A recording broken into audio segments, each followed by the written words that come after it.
A veces, las mejores historias de detectives no ocurren en callejones oscuros, sino en un lugar mucho, mucho más íntimo, el interior del cuerpo humano.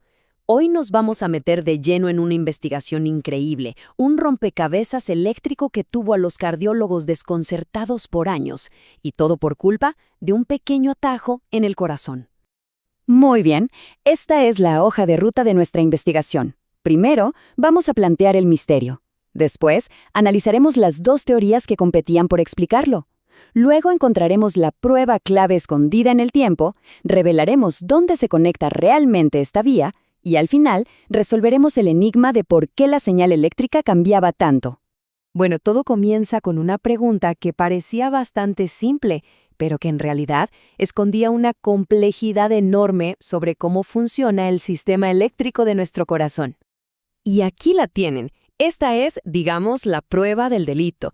Esto es lo que los médicos veían. 3 electrocardiogramas, o sea, 3 firmas eléctricas súper distintas, pero todas del corazón de la misma persona. Se supone que esto no debería pasar. Era un misterio total. El principal sospechoso de todo este lío es una estructura llamada vía atriofascicular. La mejor forma de imaginársela es como un desvío secreto en la gran autopista eléctrica del corazón. Una ruta alternativa que la electricidad puede tomar, y que se pensaba era la causa de todo el problema. Y esto nos lleva a la pregunta del millón. A ver, si solo hay un atajo, una única vía extraña, ¿cómo es posible que genere señales eléctricas tan variadas? Algo en esta historia simplemente no cuadraba. Para resolver el caso, los investigadores se encontraron con 2 hipótesis principales. 2 ideas que competían cara a cara para explicar qué estaba pasando. Este era el centro del debate. Por un lado, teníamos la teoría A, la más sencilla. El atajo se conecta directo al músculo del ventrículo. Y ya.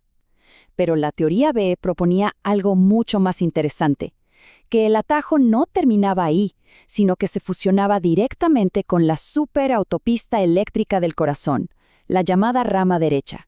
¿Dónde se conectaba? Esa era la clave de todo.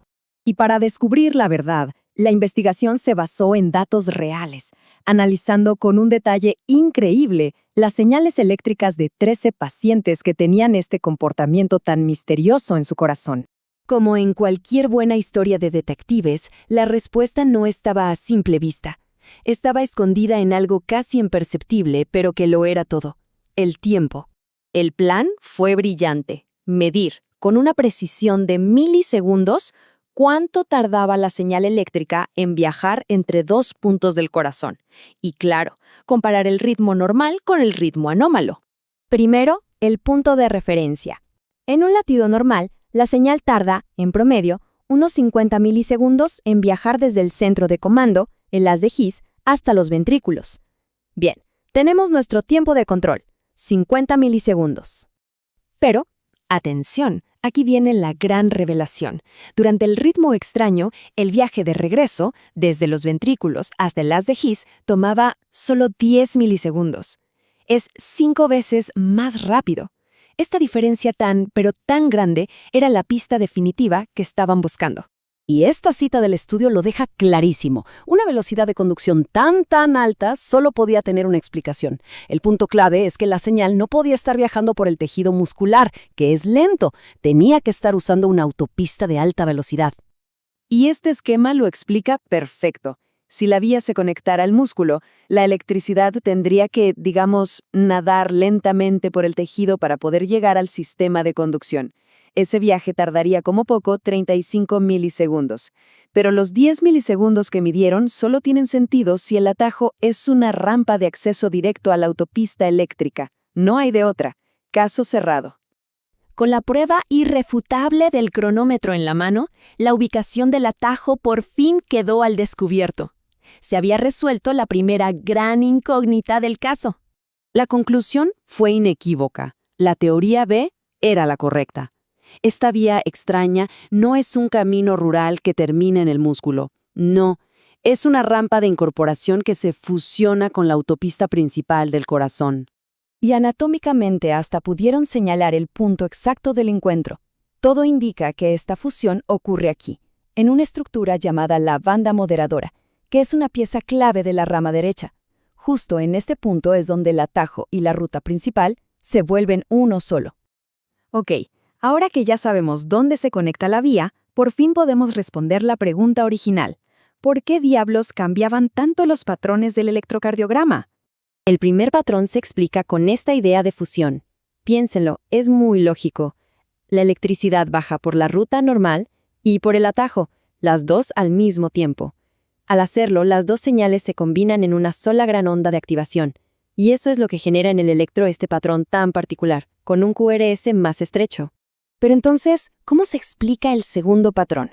Bueno, eso pasa cuando hay un atasco temporal en la autopista principal, o sea, un bloqueo en la rama derecha. En ese instante, la fusión se pierde.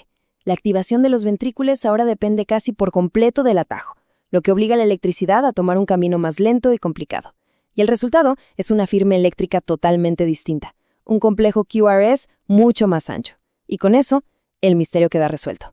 Entonces, para resumir toda la investigación, las vías atriofasciculares son atajos que se fusionan con el cableado principal del corazón. Y esos patrones de electrocardiograma tan diferentes que desconcertaban a los médicos son simplemente el reflejo de si esa fusión eléctrica está activa o si se interrumpe por un momento. Y esto nos deja con una idea final que es fascinante. Algunas teorías sugieren que estas vías son en realidad restos de cómo se formó nuestro corazón en el útero. Si eso es así, la pregunta es obligada. ¿Qué otros secretos de nuestro pasado embrionario podrían seguir escondidos, latiendo dentro de nuestros cuerpos esperando a ser descubiertos?